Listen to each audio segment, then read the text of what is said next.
అన్నయ్య నువ్వు డాక్టరా? ఏం చేస్తావు డాక్టర్ అయి?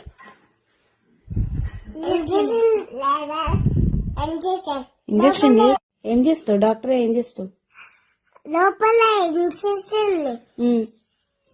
ఇంజక్షన్ చేస్తావా? ఎవరికి?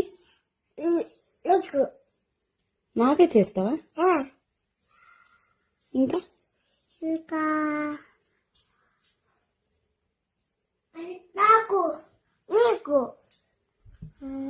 ఇంకా నాన్నకి నాన్నకి అమ్మమ్మకి అమ్మమ్మకి తాతకి తాతకి నీకు నాకు నా కాళ్ళు నీ డాక్టర్ నేను పెట్టుకోలే మమ్మీ నాన్న దక్షు మీ అన్న దొంగలు